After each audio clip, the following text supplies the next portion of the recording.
Well, the SEC is facing a new lawsuit over an alleged mass collection of personal financial data. New Civil Liberties Alliance filed the suit Tuesday, alleging the agency's Consolidated Audit Trail, known as CAT, is unconstitutional in a government-mandated mass surveillance scheme that would reportedly be the largest of its kind in American history.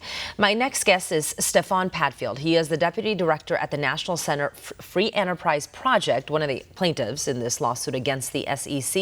And Stefan joins us live now. Thanks so much for being here. So let's start with CAT, the Consolidated Audit Trail. What is it, and who has access to the information that it actually collects? Well, thanks so much for having me. And basically what this Consolidated Audit Trail is just a massive storehouse of data that includes essentially all trades by all people, whether they be individuals or institutions.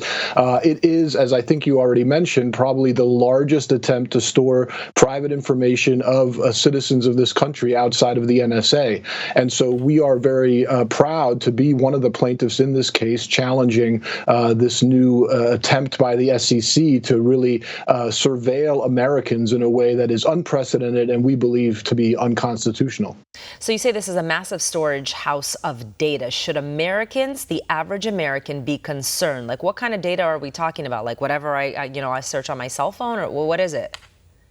No, it's specifically data related to your financial transactions, specifically as to stock trading, right? So every trade that you make as an individual would be basically followed and tracked in this way. And it may sound benign at first, and Hester Pierce, Commissioner Hester Pierce of the SEC, who has been a critic of this from the start, made that same point. Someone might say, well, I'm not doing anything wrong, so if they want to have my, trades online, so be it. But the problem is twofold. So one is, it's just when you add up all the data of all the people who are making trades on a daily basis, and this is just a growing field, certainly with retail investors and things like the gamification of trading and so on.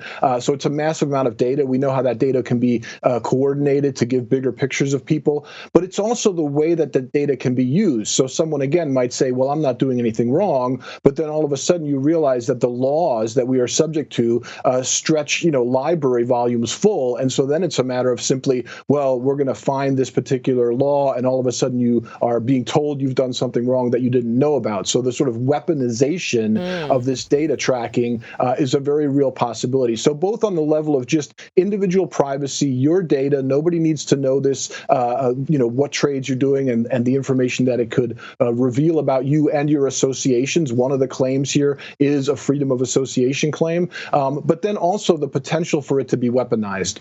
Yeah, so what is your case against the SEC? You just kind of mentioned it a little bit. Sure. So there's a number of claims involved. First of all, there's the claim that the SEC does not have the authority, right? And so now we're talking about things like non-delegation, significant problems, great questions, issues like that. And then we get into the issues of individual liberties, such as I mentioned, the First Amendment right to association. There's also due process rights. There's Fourth Amendment search and seizure rights. And then we get into the Administrative Procedure Act, right? Did the SEC properly go through the process of adopting this? And so there's essentially 8 counts, I believe, in the case in toto. So there's a number of problems that we see as plaintiffs, and certainly the attorneys see with this audit trail.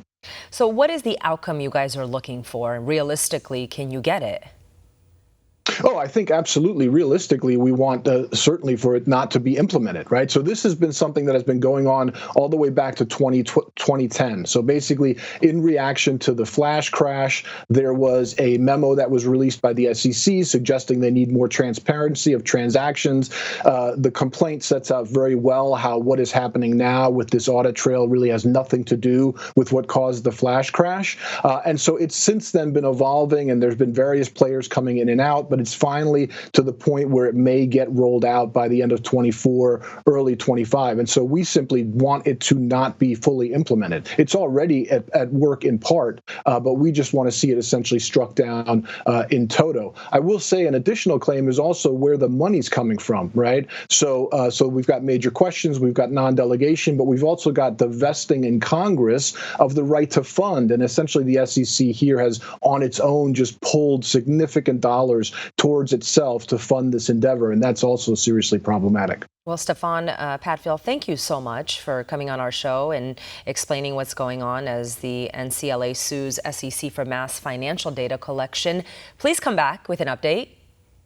Thanks so much for having me. I'll be glad to. Thank you. For all our viewers asking where One America News is heading in the future, we would like to introduce you to OAN Live.